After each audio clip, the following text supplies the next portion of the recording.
Riding for the wastebasket. Riding for the wastebasket. 10 trumpets.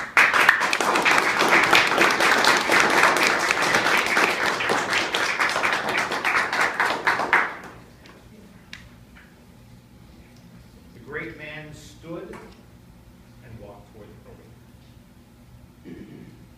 Hundreds of young ears ready to take in every single word.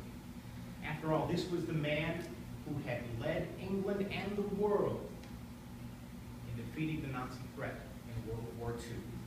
And now this freshly minted group of college graduates were about to receive the advice and the wisdom of no less than Sir Winston Churchill. The audience eagerly awaited Churchill's speech. He stepped up to the microphone and began, "Never give up. Never, never, never, never, never give up." And then he sat down.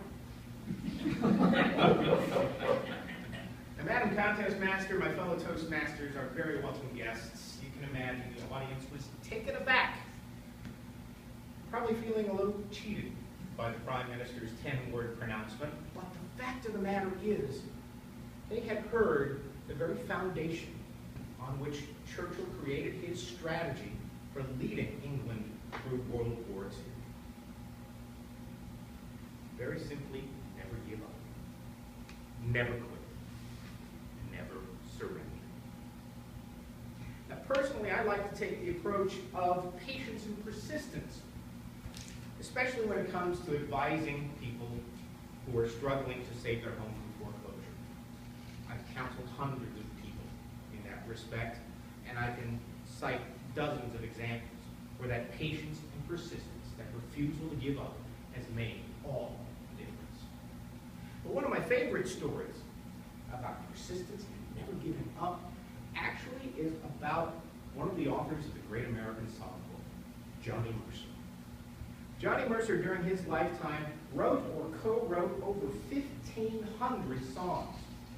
More than 750 of them were published, and when I say co-wrote, he worked with the greats. Hoagy Carmichael, Henry Mancini, Cole Porter, George Gershwin, truly one of the most prolific authors of the Great American Songbook. Shortly before he passed away in 1976, Mercer visited a small recording studio in Nashville. He'd been hired to consult on a project on which they were working. And as you can imagine, the staff of this studio was excited, thrilled about having this great man arrive at their studio. But one person on the staff in particular was very excited and very eager to meet Johnny Mercer. This young man was a recording engineer at the studio. He had written a song and recorded it, and it had actually become the theme song to a television program. In fact, the song was released as a single and became a top 10 hit. When this happened, the young man thought, that's it. I'm set. I'm a hit singer-songwriter. My career is set. I made it. Turned out things weren't quite so easy. There was never a follow-up to that hit. And within the next couple of years, it was quite obvious the young man was going to fall into that wonderfully embarrassing category of one-hit wonders.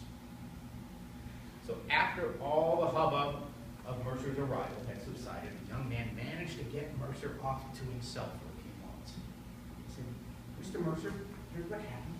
Told him the story about writing the song and then nothing happening afterwards. He asked, "What's your secret?"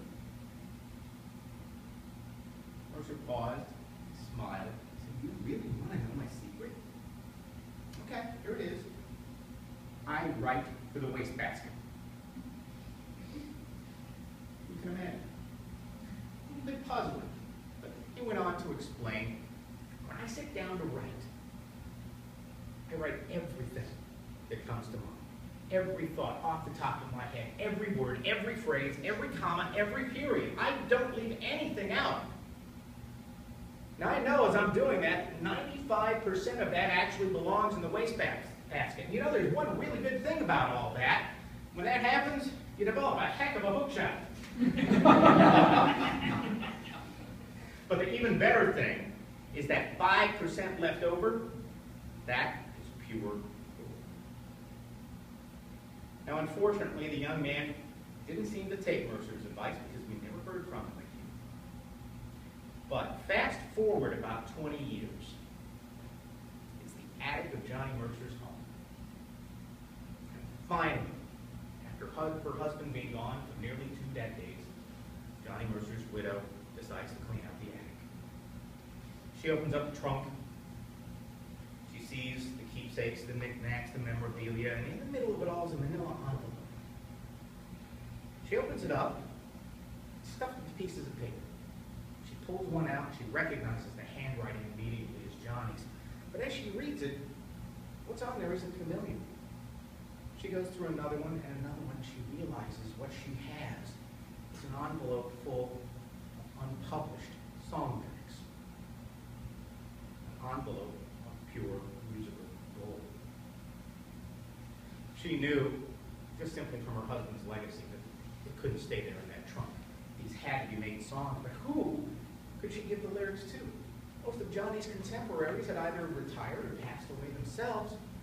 She thought through several names, and Neil Diamond's name popped up, but that didn't seem to quite fit. Eventually she arrived at the name of Barry Manilow. She gave Manilow the song lyrics. He, of course, was delighted, and he sat down and went to work. Created a handful of new songs from the lyrics, including one called When October Goes, that Manilow not only himself recorded, but Johnny Mercer's good friend, Rosemary Clooney, introduced to the world in a special concert to celebrate her own 50th anniversary in show business.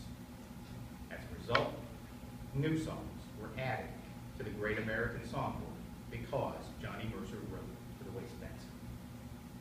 It doesn't matter if you're trying to write great songs. It doesn't matter if you're trying to save the world from an evil threat. It doesn't matter if you're trying to save your home. The new members of this organization, that insurmountable task might be, what's that DTM thing? How does anybody ever get there?